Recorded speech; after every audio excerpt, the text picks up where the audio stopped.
겨울은 가족 갈등이 폭발하면서 도시를 극심한 추위에 빠뜨렸고 여러 사람의 운명을 영원히 바꿔놓았습니다.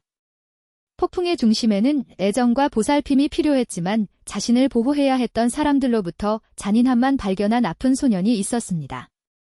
이 괴물을 데려가 내 인생에서 꺼져라 라는 말이 문장처럼 울려 퍼졌고 젊은 엄마와 그녀의 열병에 걸린 아들은 영하 30도를 가리키는 온도계 아래 거리로 내던졌습니다. 안녕하세요, 청취자 여러분. 저는 안드레이 브랭코입니다. 귀하는 레이코즈 더 생기 채널에 있습니다. 오늘은 여러분의 감정을 자극할 실제 이야기를 가져왔습니다. 무조건 사랑해야 하는 사람마저도 증오가 얼마나 눈을 멀게 하는지 보여주는 이야기를 준비하세요. 62세의 갤리나 세브리어프너는 자신에게 불공평하다고 생각되는 삶의 무게를 지고 있었습니다.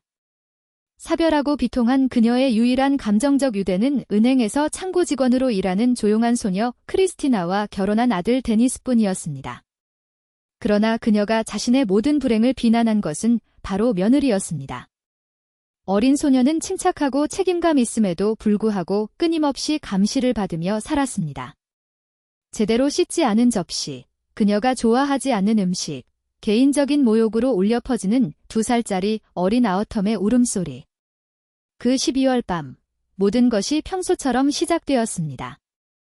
아우텀은 열이 나고 계속 기침을 하며 고통에 몸부림치고 있었습니다. 크리스티나는 밤새도록 찜질을 하고 체온을 측정했는데 체온은 계속 오르고 있었습니다. 갤리나가 집에 도착했을 때 지친 그녀는 숨을 쉴 시간도 없었습니다. 이미 짜증이 난 상태였습니다. 보건소의 줄, 약국의 약품 부족, 이제 그녀의 손자는 며느리 품에 안겨 울고 있습니다. 그는 고열이 있어요. 구급차를 불러야 할 것 같아요. 크리스티나가 떨리는 목소리로 말했습니다. 대답은 으르렁거리는 소리였습니다. 구급차요. 그러면 누가 그 비용을 지불할 건가요? 나? 그 새끼는 내 문제가 아니거든요. 뒤이어 비난의 소용돌이가 이어졌습니다. 갈리냐는 분노로 눈이 충혈된 채 소리쳤다. 나는 당신들의 생명을 위해 돈을 지불하는데 지쳤습니다. 데니스는 최소한 돈을 가져오는데 당신은? 당신은 부스러기를 만들고 여전히 당신이 여기 책임자라고 생각합니다. 30년 동안 이 집의 비용은 누가 지불했습니까? 개조 비용은 누가 지불했습니까? 당신들은 기생충입니다. 아우텀은 점점 더 울었고 얼굴이 붉어졌으며 심지어 물도 거부했습니다. 마음이 가라앉은 크리스티나는 말다툼을 하려 했으나 방해를 받았습니다. 그만해. 이 비명을 더 이상 참을 수 없어. 내 불구자를 데리고 내 인생에서 나가라. 내가 속한 내 어머니 집으로 가거라.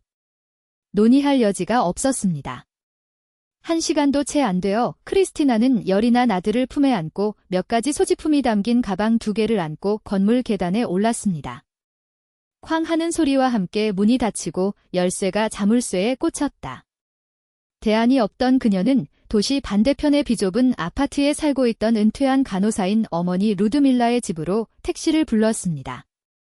루드밀라는 급성기관지염을 진단한 의사에게 전화를 걸어 주저없이 딸과 손자를 맞이했습니다. 아우텀은 항생제와 휴식이 필요했습니다. 데니스는 출장을 마치고 돌아온 지 3일 후에야 무슨 일이 일어났는지 알게 되었습니다. 절망한 그는 시어머니에게 달려가서 용서를 구하고 어머니와 이야기하겠다고 약속했습니다. 그러나 크리스티나는 단호했습니다. 그녀는 우리 아들을 괴물이라고 불렀고 아프다고 거리에 내쫓았습니다. 돌아갈 수 없습니다. 결혼 생활이 무너지고 있었습니다. 더니가 아내와 어머니 사이에 분열되어 있는 동안 갤리나는 이 뱀은 원하는 곳 어디든 기어갈 수 있지만 여기에 발을 디딜 수는 없습니다. 라는 확고한 연설을 계속했습니다. 탈출구가 없었던 크리스티나는 이혼 절차를 시작했습니다. 루드밀러의 작은 집은 비록 겸손했지만 피난처가 되었습니다. 퇴직한 여성은 부족한 수입에도 불구하고 모든 것을 딸, 손자와 공유했습니다. 한 달이 지났습니다. 아우텀은 회복되어 이전의 활동적이고 웃는 아이로 돌아왔지만 다시는 다른 할머니에 대해 묻지 않았습니다. 어느 우울한 1월까지 크리스티나는 은행에서 자리를 잡고 끊임없이 줄지어 참을성 없는 고객들에게 서비스를 제공했습니다. 하루는 지쳤고 그녀는 하루가 끝나기를 바랐습니다. 그때 익숙한 실루엣이 창가로 다가왔다. 코트가 뻣뻣하고 얼굴을 다든 갤리나는 여권과 퇴직 카드를 카운터 너머로 밀어 넣었습니다. 나의 은퇴, 그는 눈을 쳐다보지도 않은 채 중얼거렸다. 크리스티나는 목이 매는 듯한 느낌을 받았지만 전문적인 자세를 유지했습니다. 시스템을 확인한 뒤 그는 단호한 목소리로 당신의 퇴직이 막혔다고 말했다. 마침내 암탉은 놀라서 위를 올려다보았다. 무엇? 법원 명령이 있습니다. 그의 손자인 미성년자 아어텀 데너소비시에 대한 자녀 양육비 혜택의 25%를 소외시킵니다. 그의 아들은 정식 소득이 없기 때문에 법원은 그 금액을 그와 함께 살고 있는 가족의 소득에서 공제하기로 결정했습니다. 달의 얼굴이 창백해졌다. 정말 터무니없는 일이군요. 저는 이 일과 아무 관련이 없습니다. 크리스티너는 무감각하게 설명했습니다. 법은 명확합니다. 더니가 당신과 함께 살고 소득을 증명하지 않는 한 책임은 그의 수입에 있습니다. 한 달에 7,000루블입니다. 하지만 나는 21,000달러에 살고 있습니다. 청구서는 어떻게 지불합니까? 라고 나이든 여성은 손을 떨면서 말했습니다. 안타깝게도 저는 결정을 변경할 수 없습니다. 집행관에게 항소해야 합니다. 라고 크리스티너는 대답하며 이미 다음 고객을 선택했습니다. 갈리냐는 남은 돈을 챙겨 마치 세상을 어깨에 짊어진 듯 출구를 향해 걸어갔다. 떠나기 전 그는 마지막으로 뒤를 돌아보았다. 그러나 크리스티나는 마치 그 여자가 자기 삶의 일부가 된 적이 없는 것처럼 이미 자신의 일에 열중하고 있었습니다. 갤리나의 작은 부엌에 밤이 찾아왔고 펜던트 램프의 노란 불빛만이 켜져 있었습니다. 포어마이커 테이블 위에 펼쳐져 있는 메모는 그녀를 비난하는 것처럼 보였고 각각의 메모는 새로운 현실을 잔인하게 상기시켜 주었습니다. 한 달에 7,000루블이 줄어든 것은 단순한 예산 삭감이 아니라 그가 남긴 작은 존엄성에 대한 찔림이었습니다. 그녀는 마치 기적에 의해 숫자가 늘어나는 것처럼 세고 또 세었습니다. 16년 그가 지르지 않았지만 복무해야 할 거의 20년의 선고. 아들의 전화번호를 누르는 그의 손에서 전화기가 흔들렸다. 전화 반대편에서 주저하는 데니스의 목소리가 방아쇠였습니다. 무슨 짓을 한 거야, 이 무책임한 놈아? 갤리나의 목소리는 칼날처럼 공기를 가르었습니다. 이제 그들이 가져갈 것은 내 연금입니다. 내 비참함에서. 그는 젖은 종이처럼 얄팍한 변명을 말을 더듬으며 설명하려고 했다. 크리스티나는 이혼 후 소송을 제기했고 늘 그렇듯 그의 이름에는 아무것도 없었습니다. 계약서도 영수증도 없었고 비공식 직업에서 얻은 더러운 돈이 그의 손에 들어오자마자 증발해버렸습니다. 진짜 직업을 얻으세요. 그녀는 비명을 질렀고 목의 혈관이 부풀어 올랐다. 그들이 나에게서가 아니라 당신에게서 그것을 가져가게 해주세요. 하지만 너무 늦었어요. 관료주의의 톱니바퀴는 이미 회전하기 시작했고 갤리나는 시스템에서 자신이 프로세스 더미 속의 또 다른 숫자에 지나지 않는다는 것을 알고 있었습니다. 데니스는 노력했다. 그는 공석을 찾고 문서를 제출하고 정식 계약을 맺으면 그림자 속에서 얻은 것의 절반을 벌 수 있다는 말을 듣고 자존심을 삼켰습니다. 3만 루블은 이전에 집에 가져갔던 60루블에 비하면 아주 적은 금액이었지만 지금은 손에 넣을 수 없는 보물처럼 느껴졌습니다. 일주일 후 갤리나는 은행으로 돌아왔습니다. 이번에는 크리스티나의 창문을 피했다. 마치 그 여자와 접촉하기만 해도 손가락에 화상을 입을 수 있다는 듯이 말이다. 그러나 잔인하고 아이러니한 운명은 그녀를 다시 전며느리의 대열로 밀어넣었습니다. 윤이 나는 강철처럼 차가운 크리스티나의 눈은 그녀를 볼 때조차 깜박이지 않았습니다. 크리스티나 갤리나의 목소리는 죽은 잎사귀처럼 건조해졌습니다. 우리는 할 수 있습니다. 나는 직장에 있어요. 정답은 얼음벽이었습니다. 무슨 일이에요? 음식, 갤리나는 삼켰습니다. 취소할 수 없나요? 내 연금에서 나온 그 7천이 무슨 소용이 있습니까? 아어티엄을 위한 것 아닌가요? 당신이 전화한 사람은? 유독 한 말들이 공중에 떠 있었습니다. 크리스티나는 눈을 떴고 갈리냐는 처음으로 그에게서 먼 전문성 너머의 무언가, 즉 억제된 분노의 불꽃을 보았습니다. 당신이 괴물이라고 불렀던 그 사람. 음절 하나하나가 찌르는 듯한 느낌이었습니다. 쓰레기처럼 아픈 눈 속에 던진 것, 그녀는 잠시 말을 멈췄고 이어진 침묵은 어떤 비명보다 더 날카로웠습니다. 다음 손님, 부탁드립니다. 갤리나는 얼굴이 타는 것을 느꼈습니다. 줄을 선 사람들이 초조하게 중얼거렸다. 그녀는 퇴근 후 크리스티나를 기다리려고 했지만 경비원은 정중하고 확고한 미소를 지으며 그녀를 문까지 데려갔습니다. 영업시간 이후에는 현장에 머무를 수 없습니다. 집에서는 데니스가 세상의 무게를 짊어지고 있는 것처럼 어깨를 구부린 채 그녀를 기다리고 있었습니다. 엄마, 더 이상 참을 수가 없어요.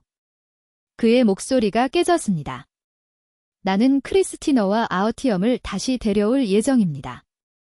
나는 이렇게 살 수 없다. 암탉은 쓰게 웃었다. 그리고 음식 비용은 누가 지불할까요? 그녀는 말을 내뱉었다. 당신의 선택으로 인해 가족이 망가졌는데 이제 사과 하나로 모든 것을 고치고 싶나요? 나는 괜찮은 직업을 얻을 거예요. 그는 주먹을 꽉 쥐었다. 비용은 제가 직접 지불하겠습니다. 이 악몽은 이제 그만. 그러나 데니스가 크리스티너에게 전화를 걸었을 때 대답은 결정타였습니다. 너무 늦었어요, 데니스. 그녀의 목소리는 차분했지만 타협하지 않았습니다.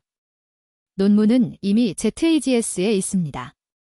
한 달 안에 이혼이 공식적으로 이루어질 것입니다. 잠시 멈춤. 저는 아어티엄의 새 유치원 근처에 아파트를 임대합니다. 우리는 삶을 재건했습니다. 당신 없이는. 그리고 가족은요? 데니스가 간청했습니다. 아들에게는 아버지가 필요합니다. 필요했어요. 크리스티나는 잔인했습니다. 하지만 당신의 어머니가 아픈 아들을 괴물이라고 부르며 집에서 쫓아냈을 때 나는 한 가지를 깨달았습니다. 가족은 피로 이루어지지 않는다는 것입니다. 존중을 담아 제작되었습니다. 또 다른 긴 일시 중지. 주말에 만나보실 수 있어요. 바로 그거야. 몇 년이 슬로우 모션으로 선고된 문장처럼 지나갔습니다.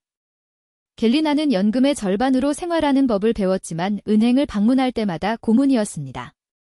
항상 흠잡을 데 없는 유니폼을 입은 크리스티나는 결코 그녀를 무시하지 않았습니다. 그러나 그녀는 또한 그녀에게 엄격하게 전문적이지 않은 모습도 보여주지 않았습니다.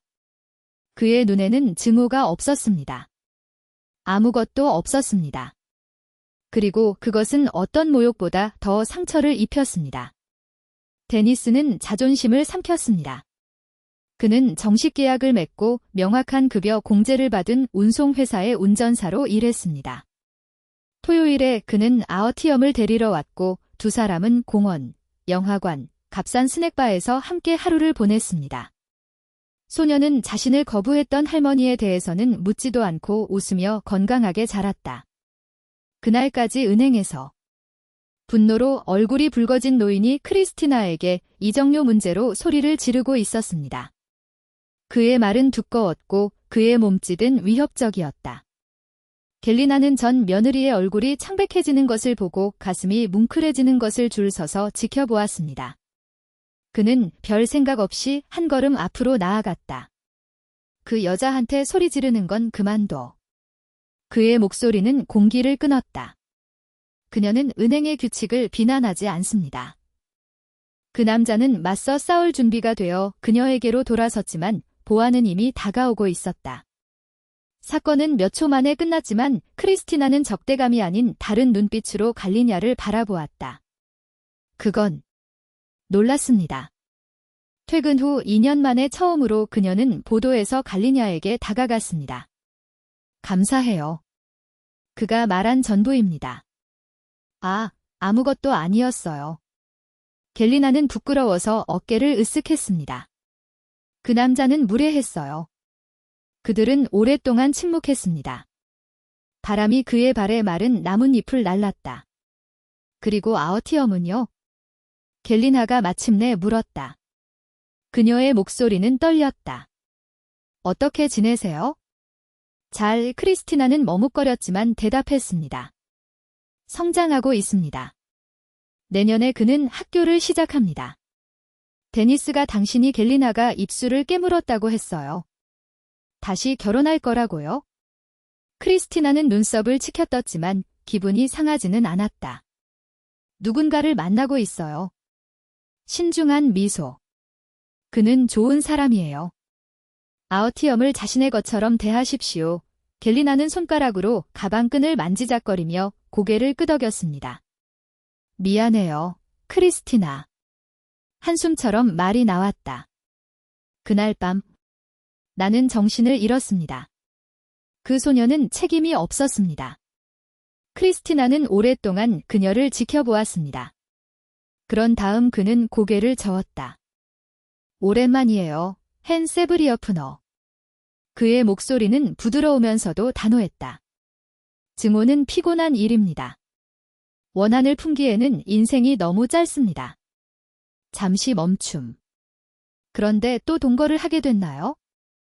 그렇지 않습니다. 고칠 수 없는 것들이 있습니다. 이해합니다. 갤리나는 목에 걸린 덩어리를 삼켰습니다. 하지만 그녀는 망설였다. 가끔 아어티엄을 볼 수 있을까요? 나는 그에게 선물을 샀다. 목마. 나는 그것을 줄 기회가 없었습니다. 크리스티나는 잠시 생각했다. 토요일 2시에 파워케이 더 비토리어에서. 분수 근처. 그의 눈은 진지했다. 데니스가 그를 그곳으로 데려갑니다. 하지만 그 사람 앞에서 상처 주는 말을 하면 다음은 없어요. 나는 말하지 않겠다고 맹세합니다. 갤리나는 약속을 안심시키려는 듯 악수를 했습니다. 명예의 말씀.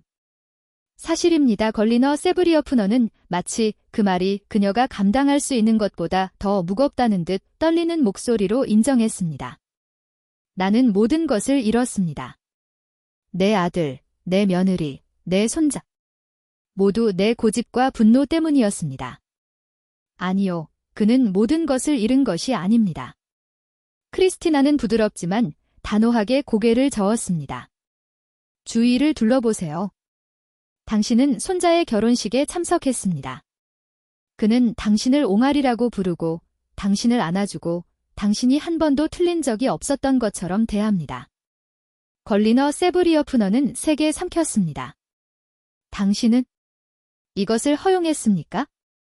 금지했을 수도 있습니다. 마치 대답이 너무 뻔해서 큰 소리로 말할 수 없는 것처럼 차분한 미소가 크리스티나의 얼굴을 밝게 비췄습니다. 무엇 때문에요? 그녀는 유리잔을 테이블 위에 놓았고 수정처럼 맑은 소리가 파티의 중얼거림을 가르며 지나갔다. 분노는 평생을 짊어지기에는 너무 무거운 짐입니다. 그것 없이 사는 것이 낫습니다. 나중에 음악이 잦아들고 마지막 손님들이 작별 인사를 했을 때 갈리나 사벨리에브나는 택시 뒷좌석에 앉아 구겨진 초대장이 담긴 지갑을 손가락으로 꼭 움켜쥐었습니다. 밤은 창문을 통해 빠져나갔고 그와 함께 돌아오지 않을 세월도 흘러갔다. 몇 년 전 그해 겨울은 그의 인생에 큰 충격을 안겨주었습니다. 그는 결코 다시 일어날 수 없을 것이라고 생각했던 추락이었습니다. 그는 가족을 잃었습니다. 그렇습니다. 하지만 결국 그녀는 아직 남아있는 것을 소중하게 여겼습니다. 자신이 보고 있지 않다고 생각했을 때 아티움의 은밀한 눈빛, 이제는 무거운 감사의 마음으로 응답하는 매주의 전화, 부부가 매달 방문하는 것, 더 이상 그녀를 피하지 않는 며느리를 방문하는 것. 때로는 데니스조차도 예고 없이 나타나곤 했습니다. 마치 시간이 한때 심연이었던 것에 가장자리를 누그러뜨린 것처럼 말입니다. 그리고 크리스틴. 그녀는 항상 벤치에 있는 크리스티나를 보았어요. 고개를 끄덕이며 산녕하세요. 걸리너 세브리어프너는 진심 어린 존경 외에는 더 이상 숨기지 않는 형식으로 말했습니다. 어쩌면 애정과 비슷한 것일 수도 있습니다. 그는 78세의 인생에는 잔혹한 가르침이 있지만 동시에 조용한 정의도 있다는 것을 깨달았습니다. 물론 교훈은 상처를 입혔습니다. 하지만 진짜 낭비는 걸림돌이 되는 것이 아니라 오히려 배우기를 거부하는 것이었습니다. 그리고 그녀는 마침내 배웠습니다. 말은 어떤 칼보다 더 깊게 베일 수 있으며 제때에 주어진 용서는 어떤 유산보다 더 가치 있다는 것입니다.